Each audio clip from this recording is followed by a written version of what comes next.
Hey everybody, it's me again.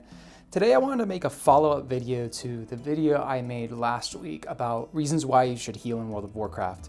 I got a lot of responses to that video, and I've seen responses like this as well on the forums and other YouTube comments or even just YouTube videos, that the healing role is extremely stressful and not fun for most people, and it's been getting worse and worse, especially through Dragonflight with the one-shottiness and how much damage was going out and how many mechanics there are.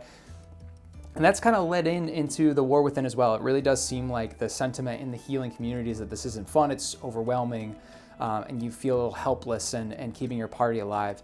And this can bring a lot of anxiety, and I wanted to give my perspective on it, maybe give some tips. It's something I dealt with when I first started healing, but over time, I learned how to change my perspective a little bit, and it's gotten to the point now where I completely enjoy healing with little to no stress at all. So I'm hoping to share some of the things I've learned over the years and hopefully accelerate the process of you going from being really nervous before key or a dungeon boss to having fun and being excited about healing. So right off the bat, the first thing we need to get out of the way is understanding and accepting that we're gonna make mistakes.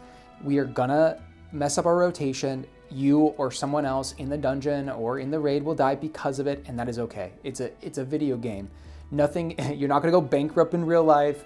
They can yell at you all they want in party chat, but at the end of the day, it's just a game. It is not a big deal. And every single other person in that group or in that raid has made a mistake and is going to make a mistake in the future. It is not all on you, and if you can get yourself to the point where you're okay with making mistakes and just learning from them, that's gonna be the first thing. Have a short memory. You make a mistake, move on, don't dwell on it, don't respond to anyone in party chat, don't fight with them, don't tell them that they were the reason why they died. If they already don't wanna hear that, and they're already using you as a scapegoat to try to defer from their mistakes, they're not gonna change their mind, okay? And that's my second tip is, don't engage in toxic party chat, but expect it. It's gonna happen. You are going to make a mistake and then someone's gonna blame you for it. You're gonna fail a key and someone's gonna blame you for it. When I started this YouTube channel, I was flooded with a lot of really positive comments, but there's been some negative ones in there too. And I even found myself hyperfixating on the negative comments when there's hundreds of positive ones. And when you're in the game, when you're in the World of Warcraft, when one person is toxic to you or says that you're bad or you should uninstall the game or whatever, it can change our perspective and make us think that everyone thinks I'm bad, everyone is this toxic. But in reality, you have done hundreds of dungeon runs and been in hundreds of raids where most people didn't even say anything at all, or most people were generally nice. Or there's a lot of people like you out there. If you find that you're a nicer person and pretty forgiving, you are surrounded by those people. Yeah. So the sooner we can understand that we're going to make mistakes and know that not everyone is out to get us and not everyone is our enemy, that is going to be huge and propelling us forward. Honestly, that's like 50% of this whole thing, is just being mentally okay with making mistakes, learning from them, and not worrying about what one person out of a million says.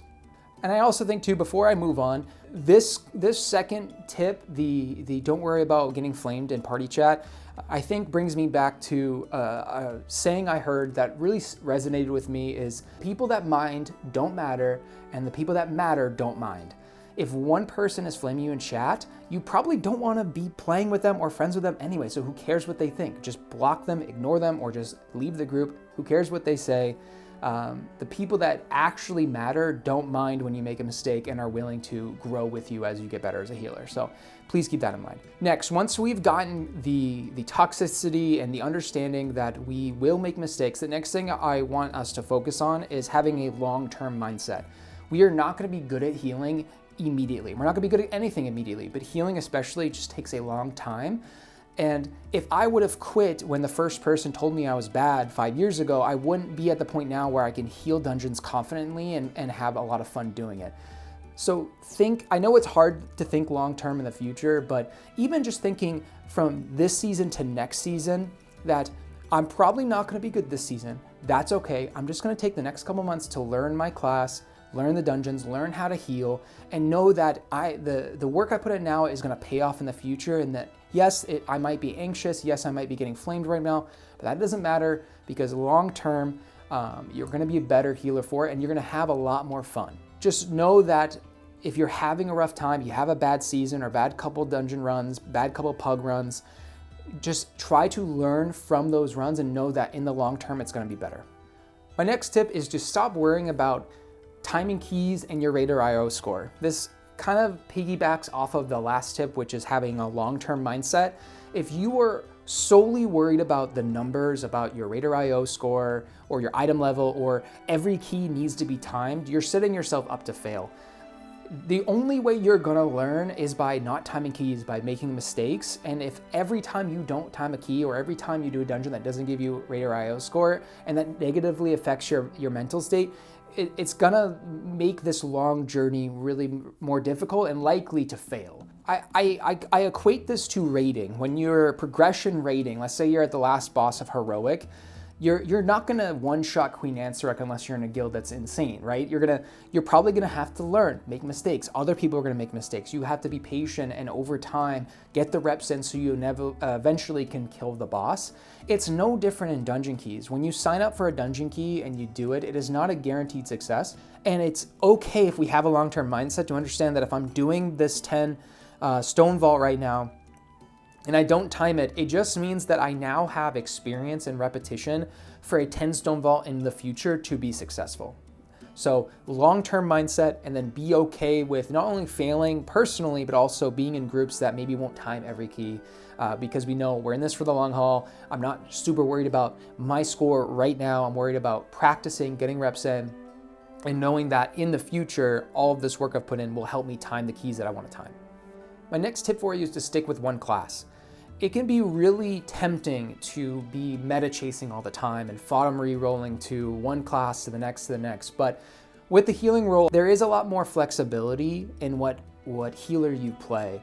Especially at the lower level, you likely are not going to get declined from a group because you're not a meta healer in that moment. At least it's not something I've ever experienced, and I've been playing Holy Paladin pretty much consistently since Shadowlands. And I've had times where Holy Paladin is super meta and times where it's not, and getting into keys is not as difficult as being like an off meta DPS. But the main reason I think you should stick with a class is a lot of the stress that healers have is not knowing what is coming or how to deal with it. But when you play the same healer over and over again, it becomes second nature where you stop worrying about the buttons on your action bar, your cooldowns. How do they interact with one another? What do they do? And just start worrying about what's actually happening in front of you. If you have your UI set up, which will be a tip in the future, in a way where you see everything in front of you, but you also know everything like the back of your hand, your keybinds are mastered, you know your class inside and out, it's gonna make dealing with an experience a lot easier. I think this is no similar than when you have a car you've had for a long time. I'm sure when you get in the car, you have like a little routine, and if you need to turn the heat on, you probably don't have to look. But if I were to put you into a car you've never been in before and then make you race it around and ask you to change the heating, change the song, it's gonna be a nightmare. It's gonna be stressful because you have no idea where the buttons are. You don't know how things work. The brake feels different, the acceleration feels different. So stick to one car, stick to one class, and then pick the class. Don't pick there's no easiest healer. I don't objectively think that Holy Priest is easier than Resto Druid, which is easier than Shaman. I think the best healer to pick is the one you like the most. I like the idea of Holy Paladin. I always have. I've always picked that like kind of plate class. I like this idea of being like a holy warrior that heals people but has that sword and shield. So that's what I picked. So if you are going in for the meta and the meta is Shaman and you just don't vibe with Shaman or you don't like the play style, don't play that. Play exactly what you want. And if you're good enough and you practice on that class, you will get invited to keys. Or if you start your own key as a healer, filling up keys is pretty easy, at least in my experience. So pick a class, make sure it's a class that you enjoy, and stick with it and have fun with it. I touched on this in the last tip, and the next tip is making sure your UI is set up so that you understand everything you need to see is very easy to see right in front of you. I talked about this in my setting up your UI beginner's guide with no add-ons, but even if you have add-ons, it's in your best interest to make sure that all the information you want to know is as close to your character as possible without restricting your view of what's happening. And ideally, because you're playing one class, you're so confident with that class that you can just glance down at all of those icons and cooldowns and numbers and understand, all right, I have Lay on Hands up for this next pull. I have Divine Shield up for this next pull, etc. And Having that information all available to you as easy as you can is going to be super helpful, and you can do this without weak cores or add-ons. You can literally move your bars closer to your character so that if you're in a stressful situation and everyone's taking a bunch of damage that you weren't expecting, you shouldn't be looking through your mess of a bar at the bottom of your screen to find what healing button you should press, because that's just going to make the experience worse. Make sure that everything is close to where your eyes are where your eyes are already looking, which is at the center of your screen, where your character is, and make sure it's organized in a way that makes sense to you. I'm actually going to make another video on how I set up my weak cores, where I basically categorize all of my spells and then put them in different places. So if I'm thinking in my head, okay, what do I have? What big cooldown do I have? I know exactly where to look on my screen where all of my big cooldowns are sitting, and I'll show this on the screen. All of them are sitting right there, and I know that if one of them is not black and white or grayscale or whatever, and is not on cooldown, I know I can plan to use that. But if that was just in a mess next to my Crusader Strike and my Judgment, it's gonna be really anxiety-inducing because I can't find it. So place the things you want to know in exactly the same spot. Back to my car analogy, I can change the volume in my car without looking because it's been there the whole time. I know exactly where it is and I'm comfortable with it. So make your life easier, set your UI up that works for you, make sure it's not super messy, it's clean, it's efficient, and it can actually be anxiety, it can take your anxiety away because you know what you have, it's all right in front of you. My next tip for you is to not slam your head against the wall of the group finder. When you log in for the first time playing WoW, even if you only have, let's say you have an hour to play and a key takes, let's say 30 minutes, instead of instantly joining a dungeon group and saying in your head, I'm gonna try to get 2 timed keys in as fast as I can because that's all I have to do, and you just either join the first group that you see or you start your group and just start accepting random people and you're rushing, the likelihood that you're gonna fail both of those keys is very high. But if you have, let's say, an hour to play, instead of trying to do 2 dungeons, try to say, okay, I'm gonna try to get 1 really good dungeon run in. So what dungeons do I need for, even if you wanna worry about it, rated IO score, what do I need for score or for portals or whatever? What gear do I need?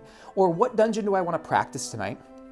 And I like to use the Stone Vault example because it's a hard dungeon for healers. So you wanna do Stone Vault, you have an hour to play. When you log in, make sure you have your consumables, make sure your enchantments are good, make sure you have water. You could queue a follower dungeon and get a bunch of mage mana buns, which is super helpful. Pull up on your second screen, there's a ton of awesome content creators that make quick guides for dungeons. Just watch a quick 5-minute video, give yourself a refresher, or look into the dungeon journal and make sure you understand what's gonna happen. Look at your talents, make sure you have everything you need for it, and then try to find a group that you feel like is gonna be successful, or make your own if you have, let's say, that key. That's actually an easy one that I do all the time, is I log in. If I don't have a friend group on, I just look at the key I have, and there it is. That's the key I'm gonna do, and I'll make my own group, okay? And so the likelihood of you succeeding is a lot higher, and that is a better use of your hour. Even though you could have maybe timed 2 keys that you slammed really fast, the likelihood that they're gonna fail is higher, and it's probably gonna leave a sour taste in your mouth. You just worked all day, you put the kids to bed, you have an hour before you need to go to bed, and you try to slam 2 pug keys that fail, you're not gonna wanna play again. You're not gonna wanna be healer, and you're also gonna have this perception of the pug scene that everyone sucks or everything is bad. But if you slow down, prepare, do 1 key really, really well, that can just leave you feeling like, man, I got a good key in, and because you got a good key, you 2-chested it, so you actually got gear instead of barely timing it or failing 2 keys back to back where you got nothing for it but a bad attitude, right? Take the time, slow down, because we have this long-term mindset. The seasons are long. Even if you only play for a couple hours a week, this season, most people have moved on to other games. This season is long.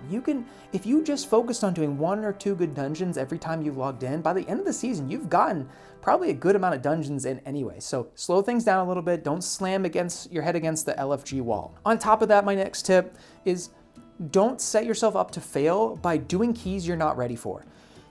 If we have a short-term mindset and we're convinced that the season's gonna end soon, or I really wanna rate our IO score right now, we might put ourselves in a position where we're in a key we shouldn't be in. So for example, if I am a DPS player, let's say I'm a rep paladin, and I'm a little under geared for an 8, I'll probably get through it. I might die to something because my health pool isn't very high and I might not do the most damage, but I can maybe get carried by other players. That's totally fine. But if you are a holy paladin that is under geared for an 8 and you go in, that's a big problem, because let's say you go up to the first boss and there's a healing check that you literally can't pass as hard as you try, as best as you plan. You're trying your hardest, but your item level is just not there, and you're ooming yourself because you're having to spam heals. Now the dungeon is bricked, and that's on you, and that does not feel good, and you're definitely going to get flamed, and that is putting yourself in a position to have anxiety. So avoid that altogether. That goes back to planning and not slamming keys, slamming your head against the wall. Make sure that the key you're doing, that you're confident with, that you can heal it comfortably, because the healing roll can carry at times. You know, we can't do damage. If the damage isn't there, the damage isn't there. But if there's a lot of mistakes happening, we can clean a lot of that up. But if we're not geared for it or prepared for it, we're gonna have a really hard time. And that's just gonna make the experience of healing so much worse, and you're not gonna wanna do it. So don't set yourself up to fail. Make sure that you are doing a key level that you're comfortable with, and then over time, slowly build that up. Long-term mindset, I don't need it all right now. I'm in it for the long haul. I'm not thinking about this season, I'm thinking about next season. So make sure that you're doing keys that are helping you grow as a healer and not frustrating you. The last thing I want to leave you with is just a little bit of advice, and this is something I wish I could have seen when I was first starting, because I can't tell you how many times I wanted to quit or had quit for a period of time because of a bad dungeon run, or being called bad in group chat or whatever, or maybe I made a mistake that didn't time a key.